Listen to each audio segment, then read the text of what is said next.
শীতের টাটকা বেগুন দিয়ে যা বানাবেন, ভর্তা বলুন, পোড়া বলুন, রসা বলুন, যাই হোক না কেন, সবই কিন্তু খেতে অসাধারণ লাগে। তবে হ্যাঁ, বেগুনের সাথে একবার ডিমের পরিচয় করিয়ে দেখুন না, বেগুনের স্বাদটা কেমন বেড়ে দ্বিগুণ হয়ে যায়। নমস্কার বন্ধুরা, ভাই বোনের হেসেল ঘরে সবাইকে স্বাগত। আজ আমি ডিম দিয়ে বেগুনের একটা সম্পূর্ণ নতুন রেসিপি আপনাদের সাথে শেয়ার করব। ভিডিওটিকেও স্কিপ করবেন না, পুরো ভিডিওটি দেখার জন্য অনুরোধ রইল। ডিম বেগুন বানানোর জন্য আমি এখানে বেশ একটা বড় সাইজের বেগুন নিয়েছি। এই বেগুনটাকে এবার আমি কেটে নেব। একটা চকন নিলাম, প্রথমে বেগুনের বোটাটা কেটে ফেলবো। দেখা যাক বেগুনের ভেতরটা কেমন, পোকা যদি না থাকে তাহলে তো খুবই ভালো হবে। দেখে তো মনে হচ্ছে বেগুনটা ফ্রেশ, কচি আছে।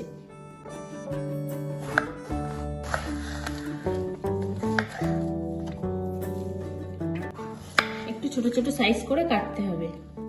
আমি এখানে একটু লম্বা লম্বা করে কেটে নিচ্ছি।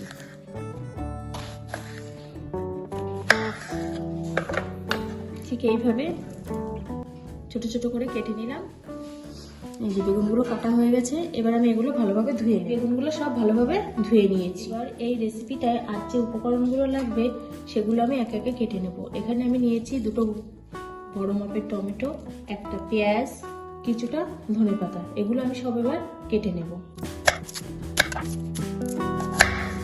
পেঁয়াজগুলো বেশ ঝিরিঝিরি করে কাটতে হবে।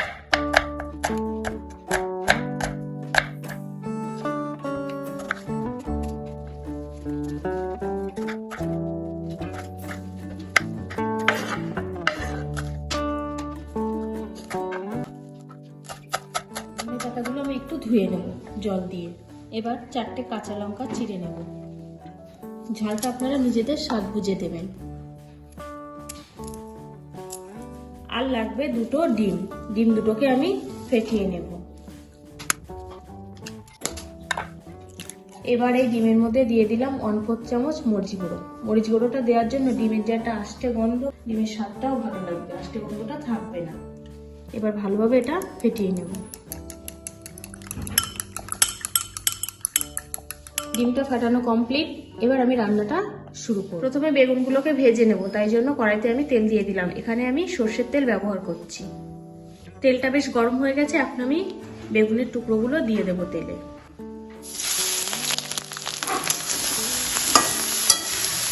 হালকা একটু ভেজে নেব বেগুনগুলো। 2 মিনিটের জন্য ঢাকা দিয়ে দিলাম, তাহলে বেগুনটা তাড়াতাড়ি নরম হয়ে যাবে এবং ভাজাটাও ভালো হবে। 2 মিনিট পর আমি ঢাকাটা খুলে নিলাম। দেখুন বেগুনগুলো অনেকটাই নরম হয়ে গেছে। এবার আমি এগুলো তুলে নেব। কড়াইতে আমি আবারও সর্ষের তেল দিয়ে দিলাম। এখানে আমি 4 চামচ মতো তেল দিলাম। এই রেসিপিটায় তেলটা একটু বেশি লাগবে। তেলটা ভালোভাবে গরম হয়ে গেছে, এখন আমি এর মধ্যে 2টো শুকনো লঙ্কা ফোড়ন দিয়ে দিলাম।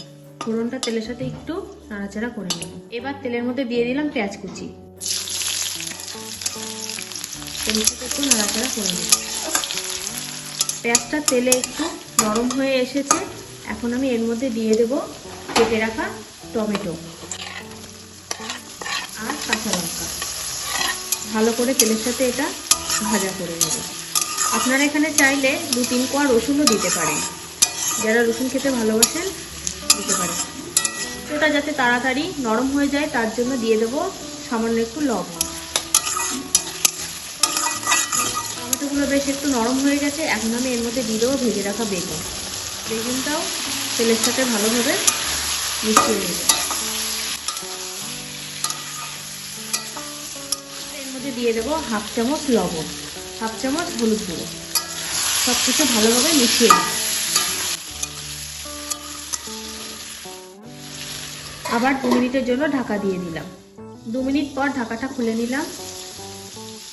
আবার একটু নেড়ে চেড়ে দেব।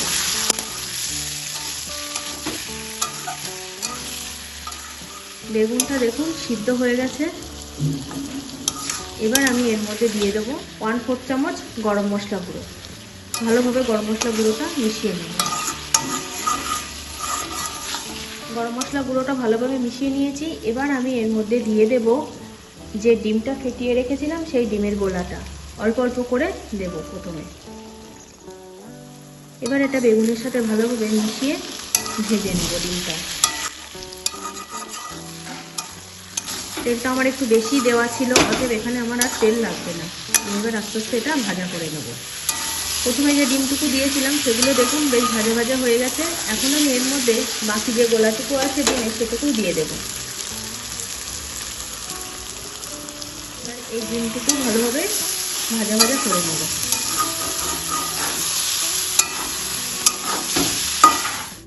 বাড়িতে যখন কোনো তরকারি ভালো না থাকবে বা মাছ মাংস, তখন কিন্তু এই ডিম দিয়ে বেগুনের এই রেসিপিটা একবার হলেও বানিয়ে দেখবেন। খেতে কিন্তু অসাধারণ লাগে এটা গরম গরম ভাতের সাথে বা রুটির সাথে। বেগুনে যেহেতু অনেকটাই টমেটো দেওয়া আছে, সেই জন্য একটু টক হয়ে যেতে পারে। স্বাদটাকে ব্যালেন্স করার জন্য আমি এখানে দিয়ে দেবো কয়েকদানা চিনি। যারা মিষ্টি পছন্দ না করেন তারা এটা স্কিপ করতে পারেন। চিনিটা ভালোভাবে মিশিয়ে নিই। রান্নাটা আমার প্রায় শেষের পথে। আমি এবার এর মধ্যে দিয়ে দেবো ধনেপাতা কুচি। ধনেপাতা কুচিটাও মিশিয়ে নেব।